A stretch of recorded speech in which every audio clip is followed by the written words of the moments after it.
प्रस्ताव को जो लेकर आया था वो राहु भागा। अब पीछे पीछे कीर्तिमुख भागता गया। भागते भागते राहु जलंधर के पास पहुंचा। मेरे प्राण कैसे बचेंगे? जलंधर ने कहा यहां से जा, अगर मुझे देख लिया तो मुझे खा जाएगा, चल यहां से।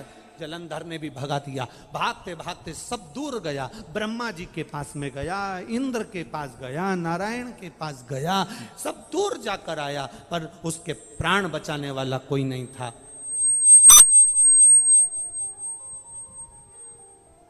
उसके प्राण बचाने वाला कोई नहीं था। भागते भागते भागते भागते आखिरी में उसने देख लिया कि कोई प्राण नहीं बचा रहा। तब शंकर जी के एक शिवालय में जाकर बैठ गया। हाथ में जल का पात्र भरने के लिए पात्र भी नहीं था। हाथ की अंजलि में सरोवर के जल को भरा। हाथ की अंजलि से भी जल नीचे गिरने लगा। अपने तन का वस्त्र लेकर उसको जल में भिगोकर देवाधिदेव महादेव को चढ़ाकर उनको प्रसन्न कर रहा था। तब शिव जी प्रसन्न हो गए, क्योंकि भोला तो भोला है। मारने के लिए आतुर हुए थे। इतने में शंकर जी ने कहा, बोल राहु क्या चाहिए? राहु कहता है कीर्ति मुख से बचा लीजिए, वो मुझे खा जाएगा, प्रभु रक्षा करिए। शंकर जी ने राहु को अपने जटा में छुपा लिया। जटा में छुपाया। जब जटा में छुपाया इतनी देर में कीर्तिमुख आया। कीर्तिमुख ने कहा, भोलेनाथ राहु तुम्हारी जटा में छुपा है, उसको मुझे खाना है, बाहर निकालो। शंकर भगवान कहते हैं अब उसे मत खा, मुझे प्रकट करा था राहु को खाने के लिए, भूख लग रही है, मैं किसको खाऊं? शंकर भगवान ने कहा तू मेरा गण है, एक काम कर, भूख लग रही है तू अपने आप को खा जा। कीर्तिमुख ने अपने हाथ पांव शरीर खाना चालू कर दिया। खाते खाते कीर्तिमुख पूरे शरीर को खा गया, केवल मुख बचा। तब शंकर भगवान से कहता है मेरे मुख का क्या करूं? शिव जी कहते हैं चिंता मत कर, तू मेरा गण है, मेरे कहने को तूने माना है, मेरे कहने पर तू अपना पूरा शरीर खा गया। तेरा ये मुख काल भैरव का एक स्वरूप कीर्ति मुख के नाम से रहेगा।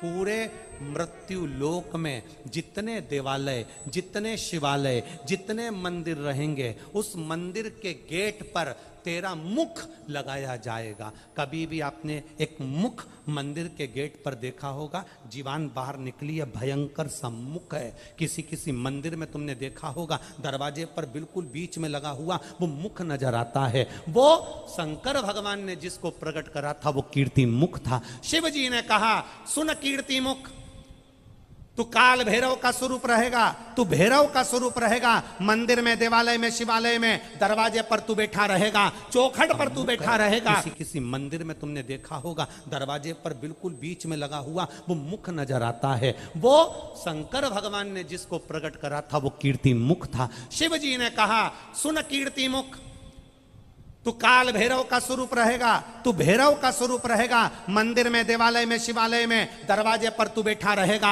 चौखट पर तू बैठा रहेगा। जो शिवालय के अंदर जल चढ़ाने के लिए प्रवेश करेगा उसके अंदर जितना दुख होगा, जितनी तकलीफ होगी, जितना कष्ट होगा, जितनी बीमारी होगी, जितना रोग होगा, जो शंकर के मंदिर में एक लोटा जल लेकर प्रवेश करेगा, भरे हुए पात्र को जब तू देखेगा तेरी दृष्टि उस पात्र पर पड़ेगी, और जो अंदर प्रवेश करेगा उसको कितनी भी बड़ी बीमारी हो उसको तुझे खा जाना है, उस बीमारी को तुझे निगल जाना है। बस कीर्ति मुख का काम इतना है कि जल चढ़ाने वाले के दुख को, जल चढ़ाने वाले की तकलीफ को, जल चढ़ाने वाले की बीमारी को कीर्ति मुख उसको निगल जाता है, कीर्ति मुख उसको खा जाता है, उस बीमारी को समाप्त कर दे। कई लोग कहते गुरुजी ये आप कहते हो शंकर जी के मंदिर जाया करो, एक लोटा जल चढ़ाया करो, एक बेलपत्री का सेवन करा करो, इससे होता क्या है? इससे लोगों की बीमारियां समाप्त हो रही। इतने पत्र आते हैं, इतने लेटर आते हैं, ये जितने पत्र आते हैं हम सब यहीं छोड़ कर जाते हैं। आपके जितने जितने जिसको अगर संशय हो इन पत्रों को पढ़ना, और इनके ऊपर इनका mobile number, address, phone number सब लिखा, इनके घर चले जाओ। जिनको संशय हो वो जरूर जाए इनके घर पर। आपकी भक्ति का बल बढ़ा लो, आपके स्मरण का बल बढ़ा लो। जो मंदिर के अंदर जाए, जो एक लोटा जल चढ़ाने के लिए जाए, जो शिवालय में प्रवेश कर जाए, एक लोटा जल जो महादेव को समर्पित करने के लिए जाए, शिव कथा कहती है कीर्ति मुख, तो उस चौखट पर भैरव के रूप में विराजमान होना और उसके दुख को तू खा जाना, उसकी तकलीफ को तू निकाल लेना, उसके बीमारी को तू समाप्त कर देना।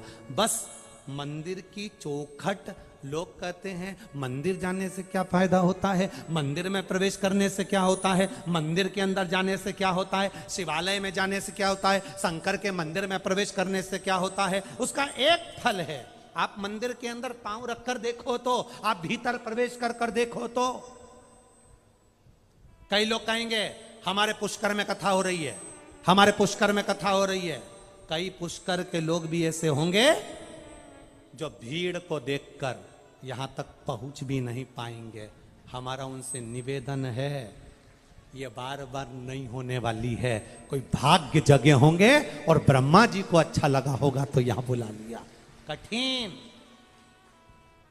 बहुत कठिन है यहां तक पहुंचना। अजमेर में बैठे हुए लोग सोचेंगे 15 किलोमीटर पर हो रही है, भीड़ बहुत हो रही है, कैसे जाएं, क्या करें।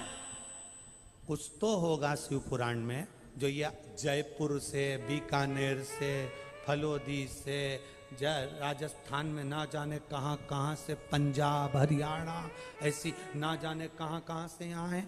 कुछ तो इनकी झोली में बाबा ने भरा होगा, तब तो ये यहाँ पहुँचे हैं। और बाबा लुटाने के लिए आया, और अगर आप उसके दरवाजे तक पहुंचकर नहीं लूट पाए तो तुम्हारी जिंदगी बेकार है महाराज। गए वो लुटाने को आया।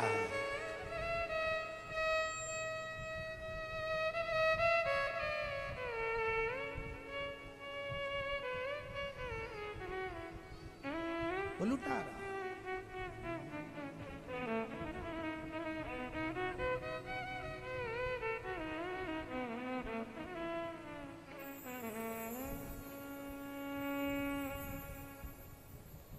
शिव के हम शिव के भरोसे पर, हम शंकर के भरोसे पर, हम उसकी दृढ़ता के भरोसे पर आप जाओ।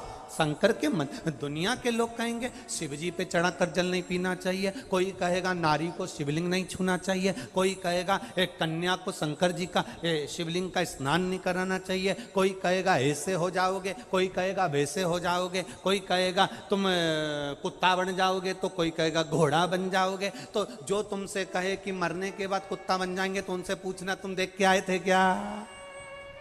किसने देखा? यहां तक शिव पुराण की कथा कह रही है, हमने तो बैकुंठ भी नहीं देखा, और राजस्थान वालों ने देखा हो तो बात दूसरी है। हमने तो पुष्कर देखा है, और पुष्कर देख लिया मतलब बैकुंठ देख लिया, बस बराबर है, एक ही बात है। हमने बैकुंठ नहीं देखा।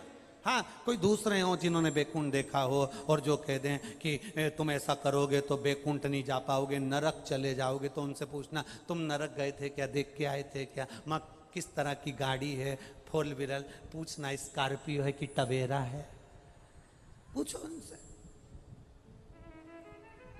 हम ना बैकुंठ की बात करते हैं, ना हम नरक की बात करते हैं। आज तक इतनी शिव पुराण की कथा बाची, एक बार भी हमने इस व्यासपीठ से ये नहीं कहा कि तुम ऐसा करोगे तो नरक चले जाओगे। हमने ये भी नहीं कहा कि ऐसा करोगे तो बैकुंठ चले जाओगे। बोला कभी? कुछ नहीं बोला। इतना जरूर कहा कि मंदिर तक जाओगे तो तुम्हें बैकुंठ जाने की जरूरत नहीं पड़ेगी, बैकुंठ वाला टार्च लेके तुम्हें ढूंढता हुआ यहां जरूर आएगा। तुम काहे को जाओ?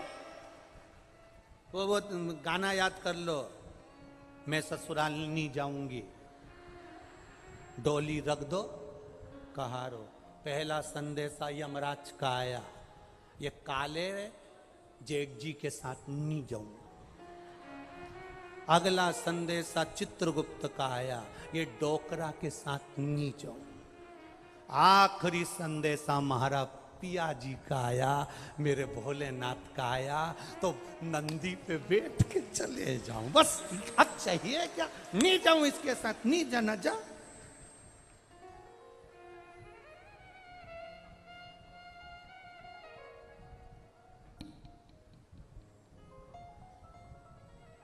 हम तो दिन रात बाबा को मनाने में, बस उसकी आराधना में।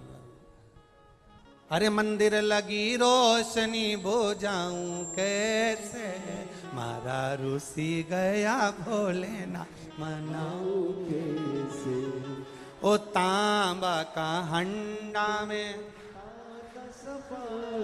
अरे तांबा का हंडा में का तो धरो पानी, अरे नहाए नहीं भोला नीलाऊ कैसे। ओ मारा रूसी गया भोला नाट मनाऊं कैसे।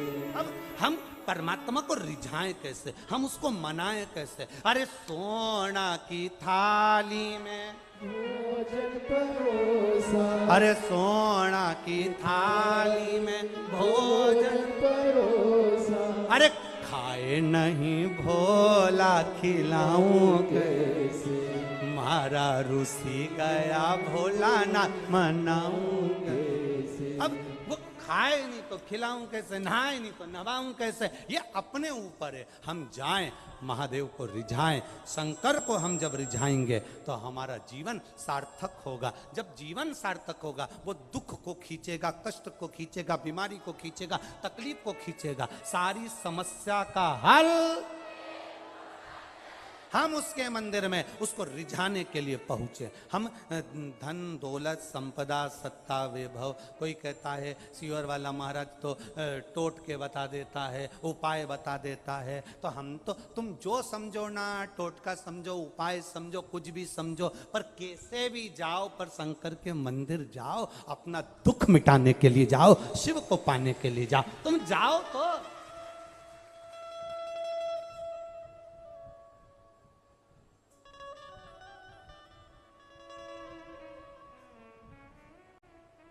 किसी के सामने जाने से, किसी से कहने से तुम्हारा दुख नहीं मिटने वाला। तुम भगवान के सामने कहोगे तो दुख मिट जाएगा, दुख मिटेगा।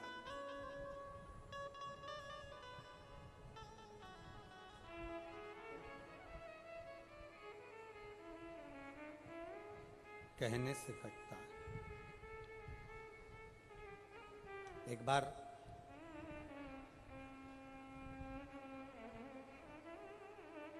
देवऋषि नारद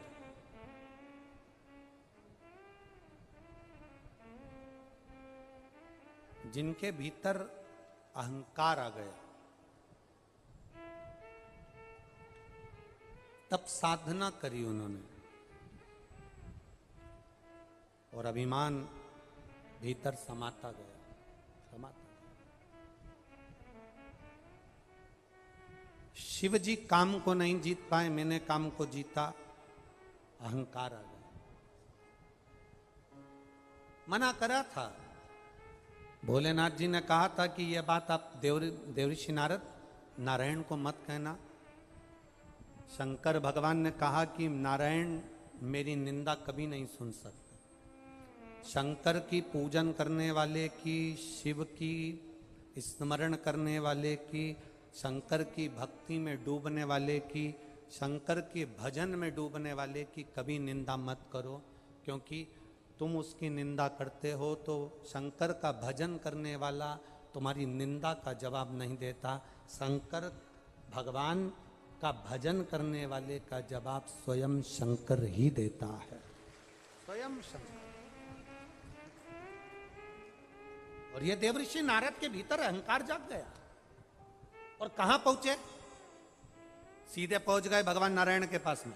नारायण के पास में पहुंचे तो उन्होंने देखा कि देवऋषि नारद के भीतर अहंकार आया और उन्होंने उनका बंदर का मुख बनाया। देवऋषि नारद का अभिमत्ता अभी भी समाप्त नहीं हुआ और सीधे आ गए पुष्कर राज की धरा पर। गर्ग संहिता वर्णन कर रही है, सीधे कुर्म पुराण वर्णन कर रही है, नारद पुराण वर्णन कर रही है। देवऋषि नारद आ गए पुष्कर राज की भूमि पर, जहां पर भगवान ब्रह्मा जी बैठे हुए थे और नारद जी ने उनका गुणगान गाना चालू करा। साथ में उनके माता गायत्री बैठी थी उनके नजदीक में। अब उनके नजदीक में माता गायत्री बैठी हैं मां सावित्री उनके पास से चली गई हैं, माता गायत्री उनके नजदीक में बैठी थी। अब देवऋषि नारद को भगवान नारायण ने समझाया था कि देखो, अहमता में मत पड़ना, अहंकार में मत पड़ना, अभिमत्ता से दूर रहना। पर नारद जी ने सोचा, शंकर भगवान ने मुझे ज्ञान दिया, भगवान विष्णु ने मुझे ज्ञान दिया, सब मुझे कह रहे हैं कि तुम अहंकार हो गया, तुम्हें अहंकार हो गया, परंतु ये मुझे जानते नहीं है मेरी गायन विद्या कितनी प्रबल है, मेरी विद्या का मुझे कितना आनंद है। मैं अगर भजन कर दूं, मैं गाना गा दूं, मैं संगीत की विद्या का आनंद कर दूं, तो सब मेरे पीछे हैं। अब पुष्कर राज की भूमि पर आकर देवऋषि नारद ने गायन विद्या करना प्रारंभ करी। जो गायन विद्या देवऋषि नारद ने चालू करा, गाना प्रारंभ करा, जो गाना प्रारंभ करा, नारद जी क्या गा रहे थे? ब्रह्मा जी का यश गुण।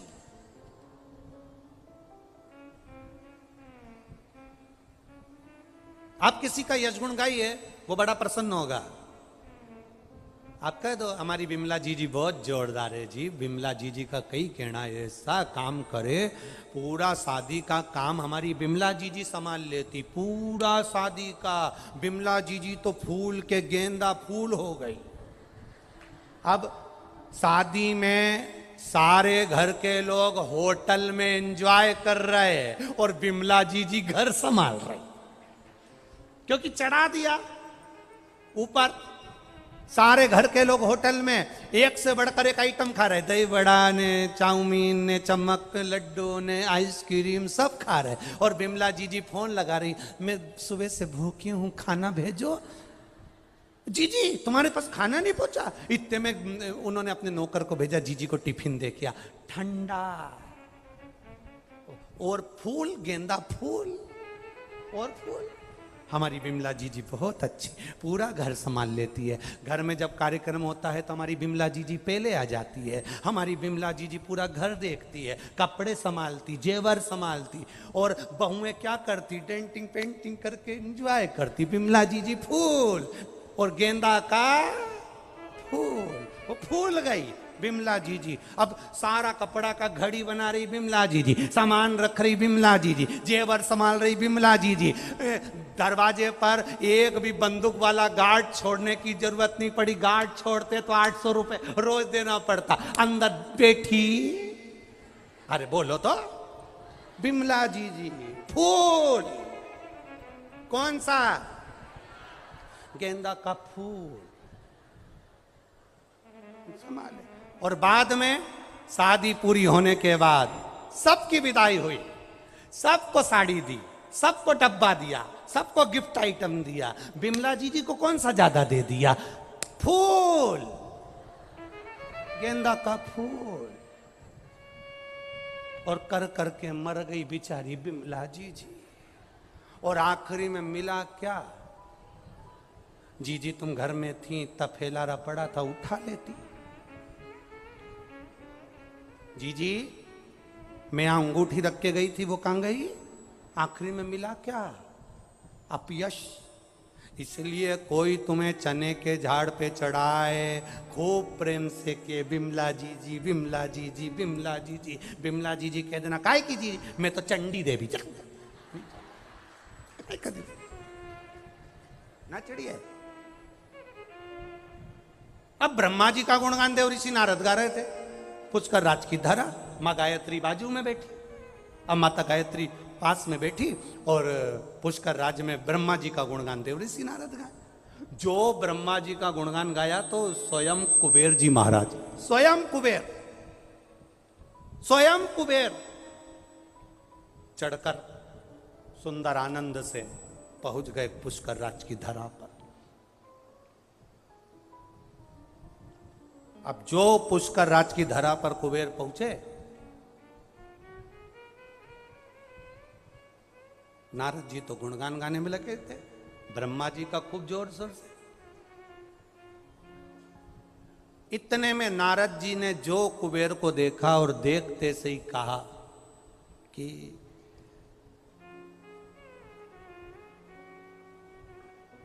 ये कुबेर के धन में जो खजाना नहीं, वो खजाना मेरी वाणी में है। इतने में गायत्री मैया के पास में बैठे होने पर उन्होंने भगवान ब्रह्मा जी से कहा, मैं वेद माता हूं, पुष्कर राज की धरा पर गाय के मुख से ब्राह्मणों ने गाय को खड़ा कर कर वेद की ध्वनि कर कर मुझे प्रकट करा है। मैं गायत्री हूं। अगर मेरे नजदीक में अगर कोई बैठा है और उसको भी अभिमान आ जाए तो ये श्रेष्ठता नहीं है। देवऋषि नारद को अभिमान आया है, ब्रह्मा जी आप कुछ बोलोगे नहीं? आए हुए अतिथि का आदर करना चाहिए, सम्मान करना चाहिए। कुबेर आया तो उसका आदर करना चाहिए, कुबेर आया तो उसका सत्कार करना चाहिए। पर यहां तो नारद जी उसका उपहास उड़ा रहे हैं। अगर कोई आया है, आतिथ्य भाव में आया है, आदर करिए, सम्मान करिए, आप उसका आदर करो। पर कुबेर की हंसी उड़ाई है देवऋषि नारद ने, अपनी विद्वत्ता का बखान करा है देवऋषि नारद ने। ब्रह्मा जी ने नारद जी को बुलाया, पुत्र तुम्हारे गायन में कमी है, पुत्र तुम्हारे गायन में कमी है, तुम में संगीत की विद्या का फल नहीं है, जाओ कहीं से सीख कर आओ। इतने में देवऋषि नारद ने कड़क होकर कह दिया, मैं मुझ में गायन विद्या नहीं, मैं कहां सीखने जाऊं। इतने में गायत्री मैया ने उसी समय पर कह दिया, किसी उल्लू से जाकर सीख लो। गायत्री माता बोली, उल्लू से जाकर सीखो। गायत्री मैया ने गलत नहीं कहा था। गायत्री मैया ने तो मार्ग बताया था कि उल्लू के पास जाकर सीख लो। पर देवऋषि नारद को बुरा लग गया कि माता गायत्री मुझसे कह रही है कि मैं उल्लू के पास जाकर गायन विद्या सीखूं। इतने में देवऋषि नारद की आंख से आंसू बहने लगा कि मेरा अपमान माता गायत्री ने कर दिया। ब्रह्मा जी ने कहा, गायत्री ने तुम्हारा अपमान नहीं करा, वो वेद माता है, वेद की ध्वनि करने वाली है, संसार का उद्धार करने वाली है, मंद बुद्धि को भी बुद्धि देने वाली है, अज्ञानी को ज्ञान देने वाली है। वो वेद माता साधारण नहीं है। तुझे अहंकार में देखकर कहा कि उल्लू से जाकर सीखो, तो तुम्हें क्रोध नहीं आना चाहिए, जाओ। गायत्री माता ने कहा ना उल्लू के पास में जाओ, तो गायत्री ने कोई दूसरे उल्लू के पास तुमको नहीं भेजा है। जो उल्लू लक्ष्मी जी के पास रहता है उस उल्लू के पास जाओ। कौन सा उल्लू? जम के बोलो जरा। जो लक्ष्मी जी के पास है। ब्रह्मा जी से नारद जी ने पूछा, सारे उल्लुओं में वो उल्लू श्रेष्ठ क्यों है? मैं क्यों उस उल्लू के पास वेद विद्या सीखने के लिए, गायन विद्या सीखने के लिए जाऊंगा? आखिर उस उल्लू में क्या है? ब्रह्मा जी तो बाद में बोले, माता गायत्री ने कह दिया, सुनो देवऋषि नारद, जिस लक्ष्मी जी के पास में उल्लू है उसका नाम गणबंधु उल्लू है। क्या नाम है उसका? गणबंधु। उस उल्लू का नाम है जो लक्ष्मी जी के पास रहता है। क्या नाम है उसका? गणबंधु। गायत्री माता कह रही हैं वो उल्लू साधारण नहीं है, चुप रहकर बैठता है। दुनिया के लोग उसको उल्लू समझते हैं, पर वो उल्लू साधारण नहीं। कई लोग संसार सागर में नारद जी ऐसे हैं जिनको खूब व्यक्ति जब पढ़ लिख जाता है, विद्वान बन जाता है, अहंकार में फूल जाता है, तो अपने घर में कोई कोई व्यक्ति ऐसा रहता है सीधा, जिसको लोग केवल उल्लू ही समझते हैं, पर वो उल्लू नहीं रहता, उसके अंदर धैर्य, ज्ञान और विद्वत्ता रहती है, साधारण नहीं हो सकता। इसमें अकल नहीं है। हमारे यहाँ सहज भाषा में कह देते हैं, जो पढ़े लिखे लोग होते हैं कई ज्यादा बहुत विद्वत्ता में फूल जाते हैं, अहंकार में फूल जाते हैं, और कह देते हैं ये तो बहुत पगला है, अकल। एक पत्र आया देखो, उसमें हमारे लिए भी लिखा है,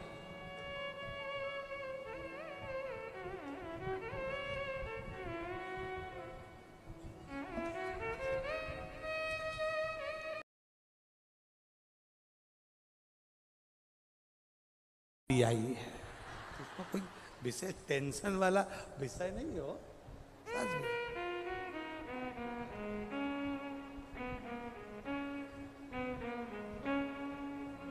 शिव शंकर सती मैया जो जलकर भस्म हुई, हिमालय राज्य के यहाँ मैनावती के गर्भ से पार्वती मैया का जन्म हुआ। सुंदर भोलेनाथ जी के साथ में, उनके भाव के साथ में तप साधना में लगी। एक भ्रम दुनिया के लोगों में फैला हुआ है। कई लोग कहते हैं पार्वती जी शंकर जी को भांग घोट घोट कर पिलाती हैं। कोई भजन गाता है कि शिव जी तो गांजा पीते हैं, कोई भजन गाता है शंकर जी भांग पीते हैं। ये सब गलत फहमी है। मेरे भारत की बेटियां, मेरे भारत की नारी, मेरे भारत की स्त्री अपने पति को तंबाकू खाता देखना पसंद नहीं करती, तो पार्वती जी भांग कैसे पिला सकती है? जरा विचार करिए। मेरे भारत की नारी, मेरे भारत की बेटी, मेरे भारत की स्त्री अपने पति को तंबाकू खाता देखकर अच्छा नहीं लगता। ऐसी कौन सी नारी है जो अपने पति को तंबाकू मल कर देती होगी, लो खा लो। जब भारत की नारी अपने पति को तंबाकू खाता देखकर अच्छा नहीं लगता, तो मेरे महादेव को भी पार्वती जी कभी भांग नहीं पिला सकती, कभी गांजा नहीं पिला सकती, कभी गलत शौक शंकर को नहीं दे सकती, क्योंकि वो मेरी माँ पार्वती है। ये तो दुनिया की भ्रांति भ्रम है, गलत फैलाते हैं लोग बात। सावन के महीने में शंकर जी का नाम बदनाम कर दिया, बोला भांग पियो। शंकर जी को भांग इतनी अच्छी नहीं लगी जितनी इसको अच्छी लगी, इसलिए तो नशे में चूर बोला भांग।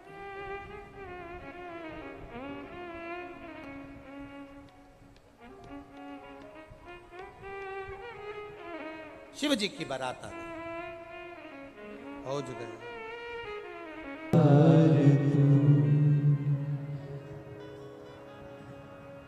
एक मिनट की भी भक्ति, एक कदम भी हम देवादिदेव महादेव के सम्मुख से अगर निकल कर भी चले जाते हैं, शंकर भगवान की शरणागति को पाते हुए हम अगर उसके चरणों के सामने से निकल कर चले गए, उसके सम्मुख से निकल कर चले गए, तो भी शिव कथा कहती है वो करुणा कर देता है।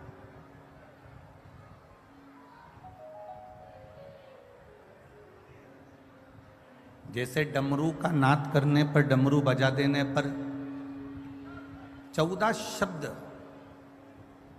14 अक्षर,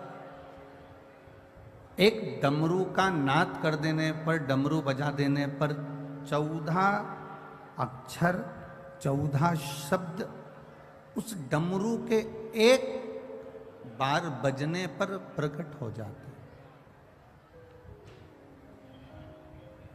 उसी तरह जैसे एक बार डमरू के बजा देने पर 14 अक्षर प्रकट हो जाते हैं, और वो 14 अक्षर साधारण नहीं, इस सृष्टि का संतुलन बनाने वाले होते हैं। उसी तरह शिव महापुराण की कथा जब कहीं पर होती है, शंकर भगवान की कथा यदि कहीं हो रही होती है, शंकर भगवान की कथा कहीं चल रही होती है, तो आपका ये अनुभव होना चाहिए कि ये शंकर भगवान के डमरू की नाद है, जिससे हमारे भीतर के विकार समाप्त हो रहे हैं और हमारा जीवन सार्थक हो रहा है और हमारे जीवन का कल्याण हो रहा है।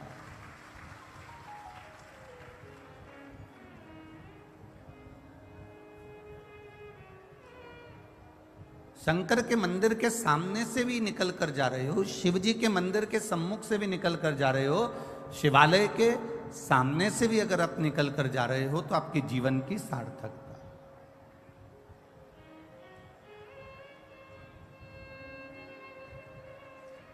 हमने देवादिदेव महादेव को देखा कि नहीं देखा, हमने भगवान शंकर को देखा कि नहीं देखा, यह हमें नहीं मालूम।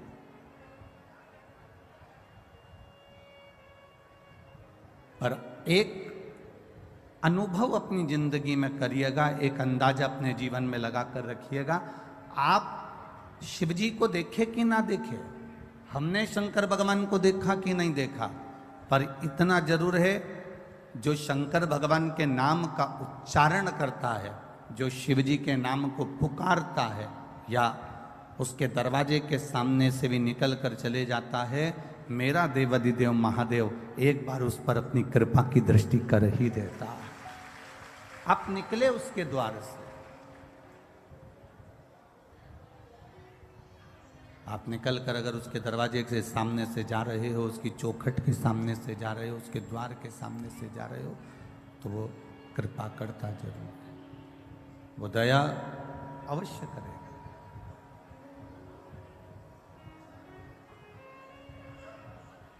एक साधारण सा स्मरण है।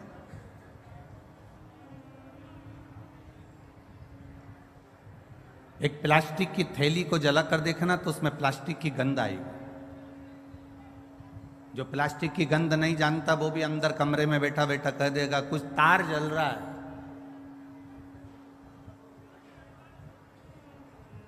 घर का एक साधारण से साधारण बच्चा भी कह देगा मम्मी कुछ जलने की बदबू आ रही है। एक लकड़ी जलती है तो उसकी गंध आती है कि कोई लकड़ी जला रहा है। एक कागज जलता है तो उसकी गंध आती है कि कोई कागज जला रहा है।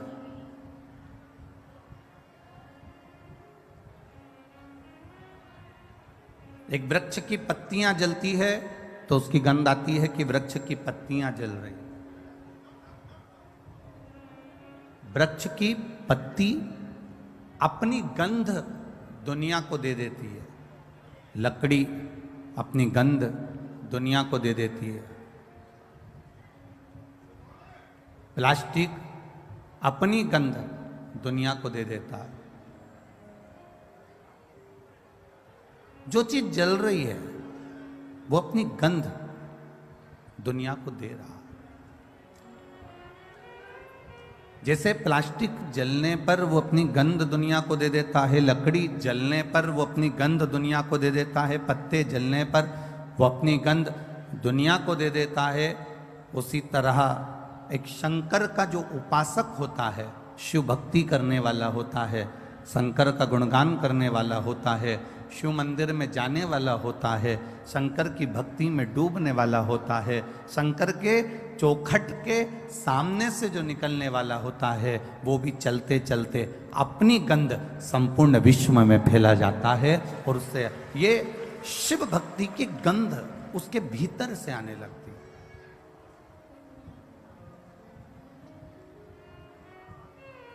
शिव महापुराण की कथा कहती है जरूरी नहीं कि आप मंदिर में जाएं तो दिया जलाएं, जरूरी नहीं कि आप मंदिर में जा रहे हैं तो एक लोटा जल चढ़ाएं, जरूरी नहीं कि आप मंदिर में जाएं तो बेलपत्र चढ़ाएं, जरूरी नहीं कि मंदिर में जाएं तो चावल का दाना चढ़ाएं, जरूरी नहीं कि मंदिर में जाएं तो आप पुष्प चढ़ाएं। शिव महापुराण की कथा ये भी कहती है कि जरूरी नहीं कि आप मंदिर में कुछ लेकर जाएंगे तो शंकर भगवान प्रसन्न होंगे। जरूरी यह है कि अगर मंदिर में पहुंच भी गए हो और अपने दोनों हाथों का प्रयोग आपने मंदिर की सफाई में भी कर दिया तो वो बेलपत्र और जल चढ़ाने से बड़ा होता है। मंदिर की देखभाल में कर दिया तो वो मंदिर में सुख प्रदान करने से ज्यादा प्रबल होता है।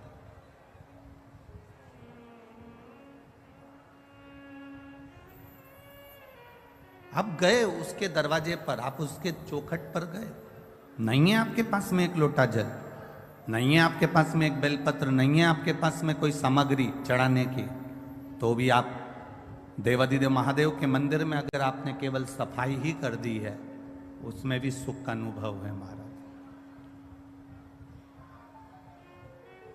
चढ़े हुए बेलपत्र से भी आपने भोलेनाथ जी का श्रृंगार कर दिया, उसमें भी आपका सुख है महाराज। और इतना भी जाने दो, अगर मंदिर के दरवाजे से मंदिर के अंदर प्रवेश भी नहीं कर पाए तो केवल मंदिर की चौखट के सामने से निकलते निकलते उसके शिखर का मात्र दर्शन भी कर लिया तो समझ लो कि हमारी जीवन की सार्थकता हो गई, हमारा जीवन धन्य हो गया।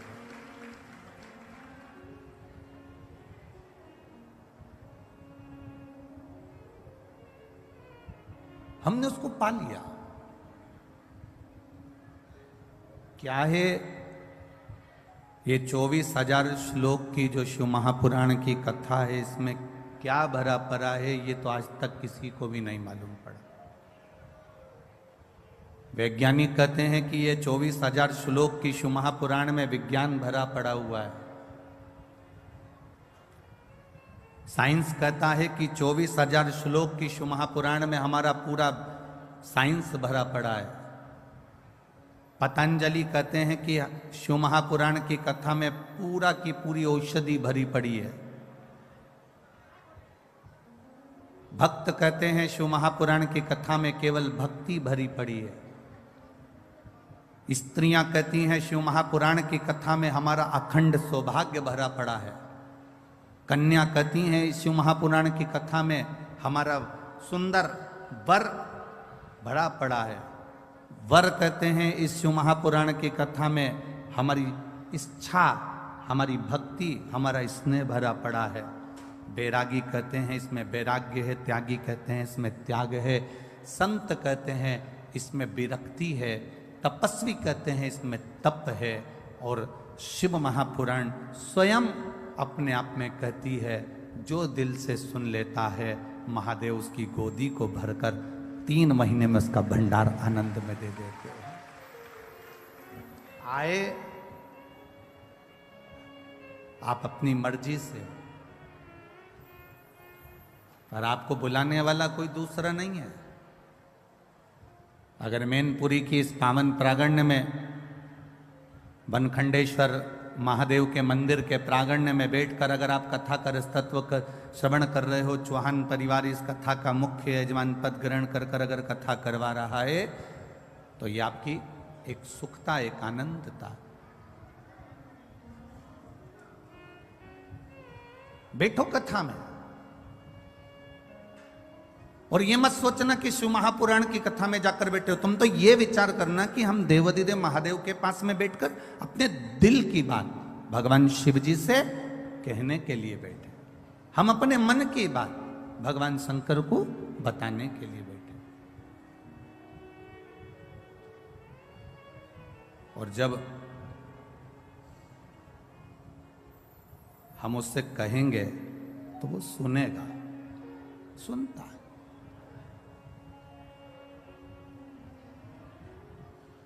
कोई कहे कि गुरुजी पहले दिन की कथा सुनना चाहिए कि दूसरे दिन की कथा सुनना चाहिए कि तीसरे दिन की कथा सुनना चाहिए कि चौथे दिन की कथा सुनना चाहिए, 5वें दिन की सुने, 6ठे दिन की सुने, 7वें दिन की सुने, सुने कब की?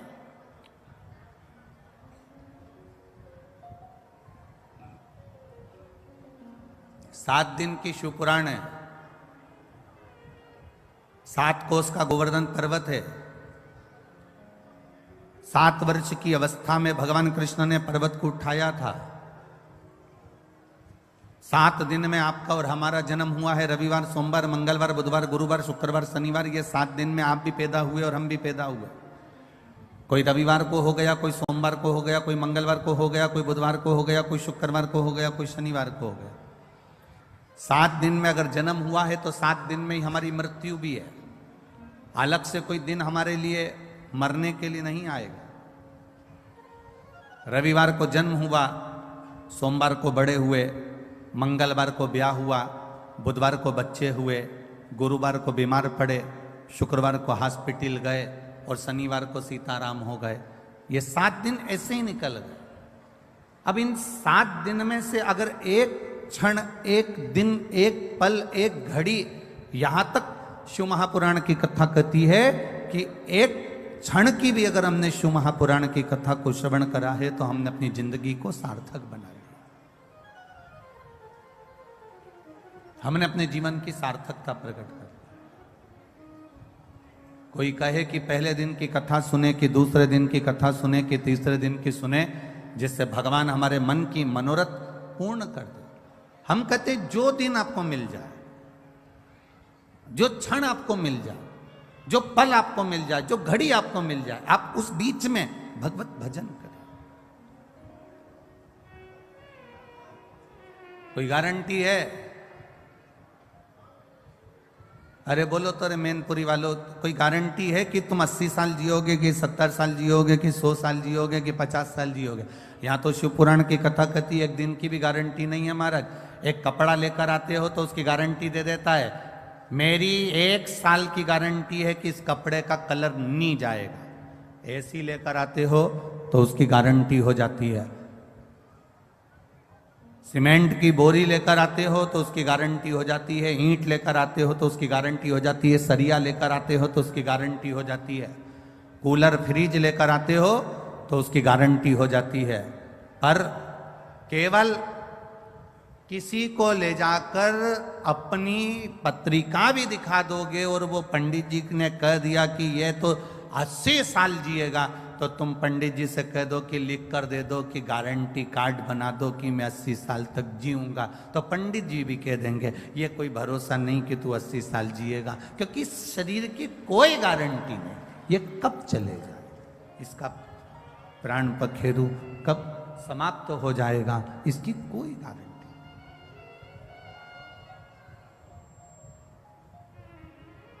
कब प्राण छूट जाएंगे, कब चले जाएगा, इसकी किसको गारंटी।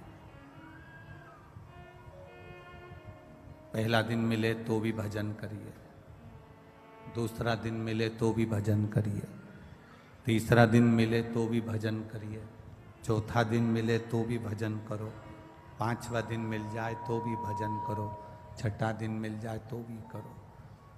जो समय हमें मिल रहा है, जो पल हमें मिल रहा है, जो समय हमको प्राप्त हो रहा है, उसमें भगवान का भजन करिए।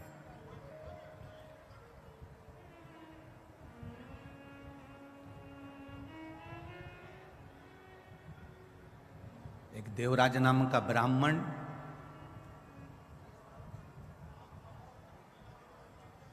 जिसने कभी शंकर भगवान के मंदिर का द्वार नहीं देखा, कभी नहीं गया,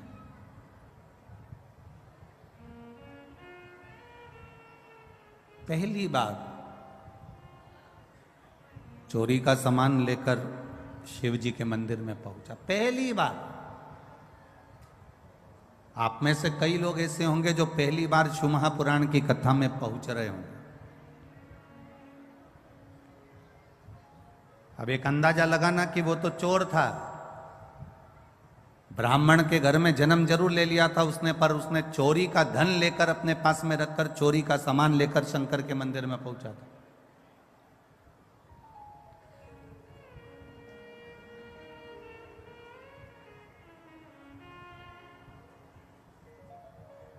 आप में से कई लोग ऐसे हैं जो पहली बार शंकर जी के मंदिर में आ गए होंगे, पहली बार शिव महापुराण की कथा में गए होंगे। कई लोग पहली बार शंकर की कथा को सुनने के लिए इस पंडाल में बैठे होंगे, कई लोग।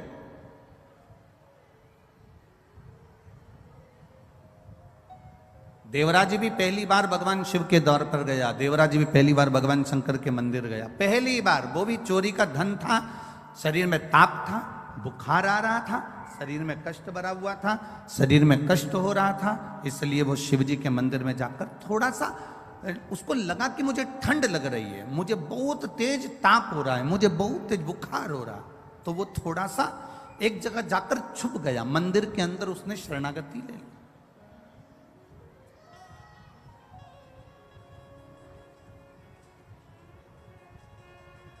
कैसे भी गया, पर गया तो शिव के मंदिर में, कैसे भी पहुंचा पर गया तो भगवान शंकर के मंदिर में। अधिक मास की कथा कहती है, आप लोगों ने श्रवण किया होगा। अधिक मास की कथा में वर्णन आता है राजा बलि का जो चरित्र है।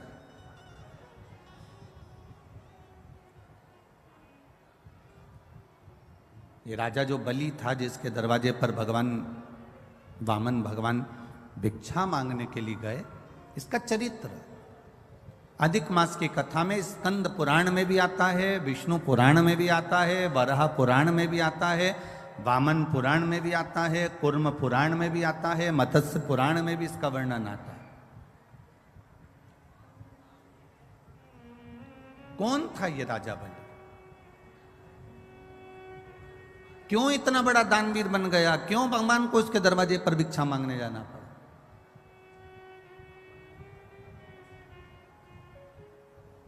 एक जुआरी था ये, बहुत बड़ा जुआरी, केवल जुआ खेलता था, इतना बड़ा दोस्तों के साथ बैठकर जो जुआ खेलना चालू करा, जुआ चलता रहा, हर बार हारता था।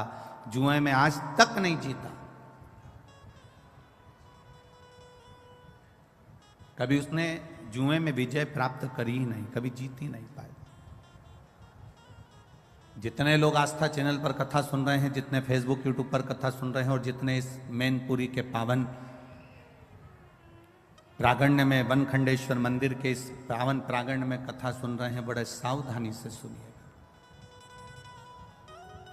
कभी नहीं जीता, जुआरी था। अब जुए में लिप्त रहा करता था, जुआ खेला करता था, जुए में लगा रहता था। एक दिन एक शंकर भगवान के कोई उपासक, शिव के कोई भक्त बैठे थे और भगवान शंकर की आराधना में डूबे हुए थे। जुआरी ने विचार करा कि मैं करूं तो करूं क्या, कि मेरी जीत कैसे हो जाए, मैं जीतूं कैसे। ऐसा कोई कार्य करा जाए जिससे मेरी जीत हो जाए और सब कुछ मेरा हो जाए। परंतु ये आज तक जिंदगी में कभी जीता ही नहीं था।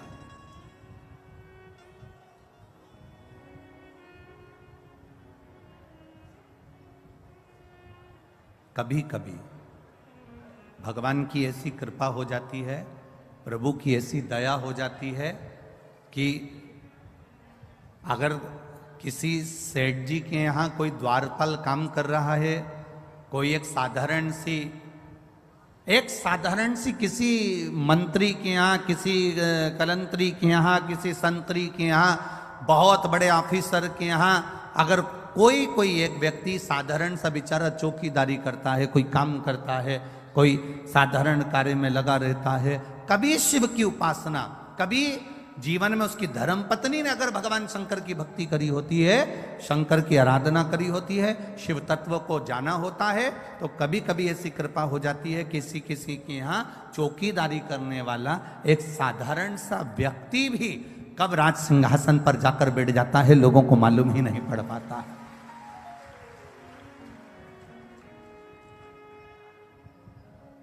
एक साधारण सा काम करने वाला व्यक्ति भी कब सिंहासन पर जाकर बैठ जाएगा, किसी को नहीं मालूम है। ये उस शिव की कृपा होती है, ये देवाधिदेव महादेव की करुणा है, ये उनकी दया है, ये उनकी उदारता। अब जुआरी ने विचार करा कि मेरे पास में मैं बार बार हारता हूं। आज तक जुआरी जीता ही नहीं था, आज तक नहीं जीता। आज पहली बार मंदिर के सामने से जा रहा था, संत आंख बंद करके बैठे हुए थे, उनके पास में उनका कमंडल रखा हुआ था, एक छत्र रखा हुआ था, उन्हीं के पास में एक सुंदर सा आसन रखा हुआ था। अब जुआरी ने विचार करा कि संत नेत्र बंद करके बैठे हैं, क्यों ना इनका सामान चुरा लिया जाए।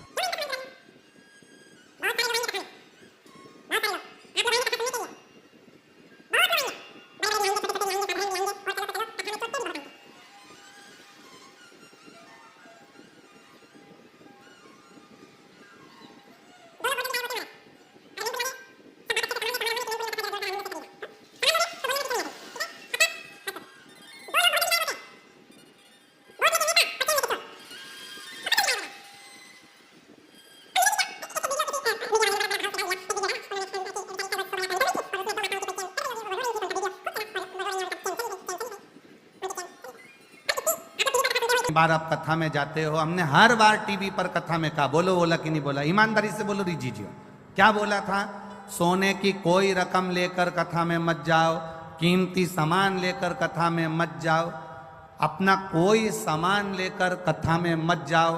केवल अगर लेकर जाना तो 2 पानी की बोतल लेकर जाओ, और अपने बैठने के लिए अपने को कोई दवाई वगैरह, वैसे तो शिव महापुराण में किसी चीज की जरूरत नहीं पड़ेगी, ये विश्वास रखिए देवाधिदेव महादेव से।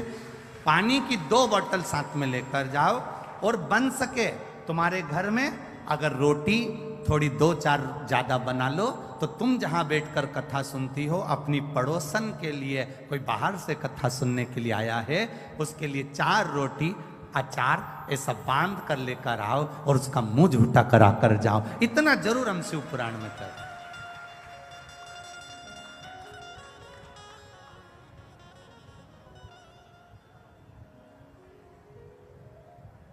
अपने साथ में 2 पानी की बोतल लेकर जाओ, एक खुद के लिए और जम के बोले एक अड़ोसी पड़ोसी और पीछे वाला धड़ोसी, तो उसके एक पानी की बोतल जरूर लेकर। और अगर कहीं का बीच में पानी की बोतल देने भी आए तो उसका हाथ जोड़ लो कि मेरे को 3 घंटे की कथा में से 2.5 घंटा सुनना है, आधा घंटा आशीष भी ले लेते हैं, 2.5 घंटा बचता है, मुझे कथा सुन लेने दो, क्योंकि एक 10 रुपए की बोतल में मेरी करोड़ों की दौलत हाथ से ना खसक जाए, इसलिए मैं हाथ जोड़ूं तुम्हारे, मेरे को नहीं चाहिए। आप अपनी पानी की बोतल अपने पास रखो, मुझे तो केवल कथा सुनना है। बड़ी मुश्किल से मैनपुरी में आई है ये देखो, एक लड़की ने तो बीच बीच में 7-7 दिन के व्रत करे थे मैनपुरी में कथा के लिए, और अभी भी 7 दिन से ये छोटी सी कन्या 7 दिन से कुछ नहीं खाया है, व्रत करके बैठी है केवल मैनपुरी की कथा के लिए। कहाँ है बच्ची वो, बुलाओ उसको, आओ।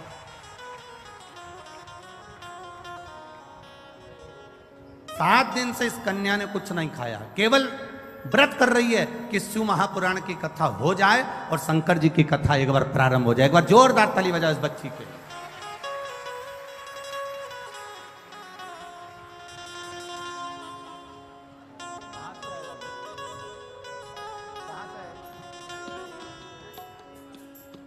गाजियाबाद से ये बेटी आई है, जोरदार ताली बजाएं इसके लिए। बहुत बहुत सारा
एक बार बच्ची के लिए जोरदार ताली बजाएं जो गाजियाबाद से आई है।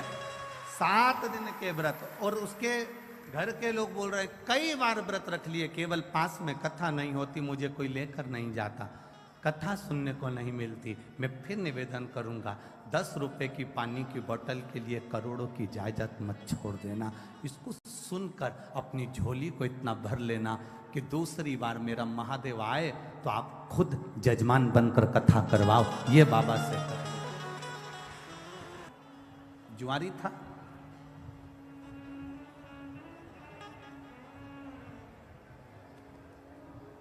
कमंडल, छतरी, आसन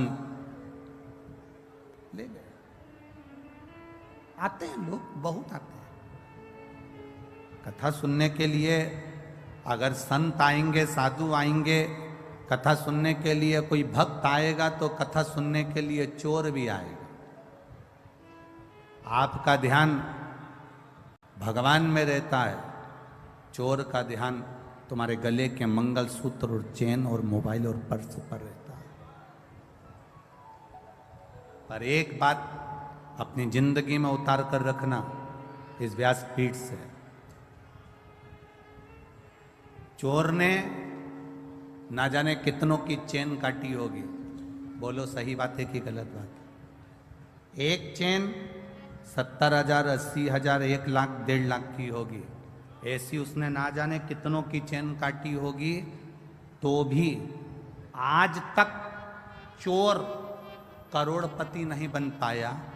जिसकी चेन चली गई, भोलेनाथ ने 6 महीने में उसके गले में दूसरी और बढ़ाकर चेन पहना दी। जिसकी गई उसने बाबा ने फिर दे दी, उसने फिर मेहनत करी, फिर काम करा और फिर अपना कर्म कर कर उसने चेन बनवा ली और गले में पहन ली। पर चोटा अभी तक भी चोटा की चोटा ही रिया, वो चोटा आज तक ठीक नहीं।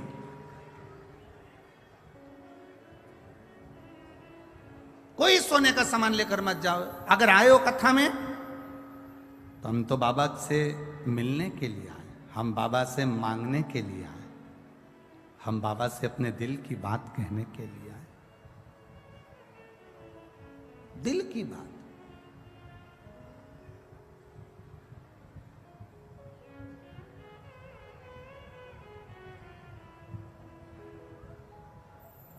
कितना कितना चलता है कि साहब वो हमने पहले सुना है, स्मरण में तो नहीं है, कि लाल कलर का परमिट बनवा लो तो ये मिलता है, पीले कलर का परमिट जानते हो, पीले कलर का एक कार्ड बनवा लो तो उससे ये मिल जाता है, लाल कलर का बनवा लो तो ये मिलता है, गुलाबी कलर का परमिट बनवा लो तो ये मिलता है, शक्कर मिल जाती है, चावल मिल जाता है, बीमारी का पैसा मिल जाता है, ये मिल जाता है, वो मिल जाता है। एक परमिट पीला कलर का बनवाया तो ये मिल जाएगा, गुलाबी कलर का बनवाया तो ये मिल जाएगा, लाल कलर का बनवाया तो ये मिल जाएगा। शिव महापुराण की कथा कहती है एक परमिट तुम्हारे शंकर की भक्ति का भी बनवा लो, क्योंकि वो अंत समय तक चलता है, जब तक तुम्हारी श्वास चलती है, अंत समय तक वो देता है। एक जुआरी गया और एक संत का एक ब्राह्मण का आसन कमंडल छतरी लेकर आ गया, और उसने वो लेकर आया और अपने दोस्तों से कहा कि चलो जुआ खेलते हैं। जुआरी ने, दोस्तों ने कहा तेरे पास लगाने के लिए क्या है? उसने कहा मेरे पास छतरी है, उसने कहा मेरे पास कमंडल है, उसने कहा मेरे पास में ये आसन है। दोस्तों ने कहा फिर ले आया थोड़ा बहुत सामान, चल बिठाओ, जिंदगी में आज तक जीता तो है ही नहीं, हारेगा। सब बैठ गए, जुआ चालू हुआ। दोस्तों ने अपनी अपनी जिंदगी की पूरी कमाई उस छाता कमंडल आसन में लगा दी, और आज ऐसा योग बन गया कि जुआरी जीत गया, और जुआरी जीत गया, खूब पैसे वाला बन गया, पैसे वाला बन गया। तो जब व्यक्ति के पास में धन बढ़ने लगता है, जब व्यक्ति के पास में थोड़ी सी संपदा बढ़ने लगती है, तो उसके 3 मित्र बन जाते हैं। पहला ताली, प्रशंसा करने वाले, दूसरे नंबर का थाली, होटल में खिलाने वाले, तीसरे नंबर का प्याली, मदिरा पिलाने वाले। ये उसके 3 मित्र बन जाते हैं। इसके बन गए। प्रशंसा करने वाले इसके मित्र बन गए, बहुत बढ़िया, कितना पैसा है तेरे पास में, कितनी दौलत है तेरे पास में। लोगों ने इसको होटल में खिलाना चालू कर दिया, अब इसके पैसे से होटल का माल खाना चालू कर दिया। नशे में धुत रहने लगा, और नशे में रहते रहते, होटल में खाते खाते, नशे में रहते रहते एक वेश्या के संग पड़ गया।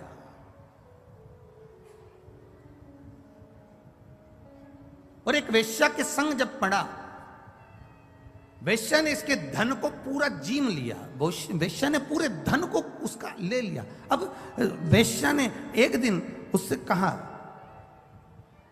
कल तुम आना तो मेरे लिए गजरा, बेणी और बीड़ा, पान खाने का तांबुल लेकर आना। जुआरी ने कहा ठीक है, कल मैं आऊंगा तो लेकर आऊंगा। अब जुआरी इतना नशे में हो गया, इतना नशे में हो गया, इतना नशे में हो गया कि गजरा, बेणी, पान, बीड़ा उसके हाथ में था, और चलते चलते नशे में गिर गया। गिरा तो सब जमीन पे गिर गया, मिट्टी में हो गया। मिट्टी में हुआ तो इसको थोड़ा सा होश आया। होश आया, इसने सोचा कि मैं वेश्या के घर जा रहा था, सारा की सारा मेरा गजरा, बेणी और ये बीड़ा, ये पान सब खराब हो गया, तांबुल। सामने शंकर जी का मंदिर था, इसको आया क्रोध और गुस्से में उठा, इसकी नियत लग गई होगी। ये बैठा है ना शंकर जी के मंदिर में, जो शंकर, ये शिवलिंग जो रखा है ना, इस शंकर की नियत मेरे गजरे में पड़ गई, मेरी बेणी में पड़ गई, मेरे बीड़े में पड़ गई, पान में पड़ गई। इसने मिट्टी का, कीचड़ का गजरा उठाया, कीचड़ का, मिट्टी का बेणी उठाई, मिट्टी का गजरा, मिट्टी की बेणी और मिट्टी में सना हुआ पान, बीड़ा उठाया, और लड़खड़ाता हुआ नशे में शंकर के मंदिर में पहुंच गया। शिवलिंग के सामने खड़ा होकर और सब उठाकर शंकर भगवान के शिवलिंग पर फेंक दिया। ले तू खा ले।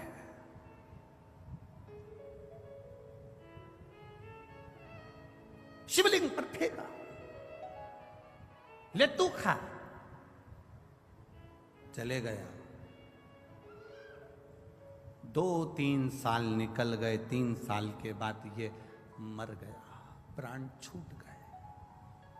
गया ऊपर, यम की कैद, यम की सभा में पहुंचा। चित्रगुप्त महाराज से कहा गया इसके पुण्य पाप गिनो कितने हैं। चित्रगुप्त महाराज ने कहा इसने जिंदगी में पापी पाप करा है। जिंदगी में जुआ खेलता रहा, पूरी जिंदगी बर्बाद कर दी जुआ खेलते खेलते। मदिरा में डूब गया, चोरी में डूब गया, व्यसन में डूब गया, वेश्या का संग में डूब गया। इसने कोई अच्छा काम नहीं करा। कोई तो अच्छा काम इसने जिंदगी में करा होगा। कोई अच्छा काम नहीं करा, कोई तो काम करा होगा ना, देखो तो सही। यमराज ने जब चित्रगुप्त महाराज से पूछा, उन्होंने मना कर दिया।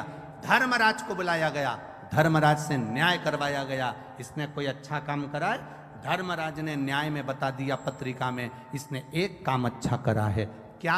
इसने एक काम अच्छा करा कि इसने एक तांबुल, एक बीड़ा, एक गजरा उठाकर शंकर जी के मंदिर में शिव जी पर चढ़ाया था। इतने में चित्रगुप्त महाराज बोले चढ़ाया नहीं है, मिट्टी में हो गया था, वेश्या नहीं लेती। मिट्टी में हो गया था, वेश्या पान नहीं खाती, इसलिए उठाकर शंकर जी के ऊपर फेंक दिया है। धर्मराज ने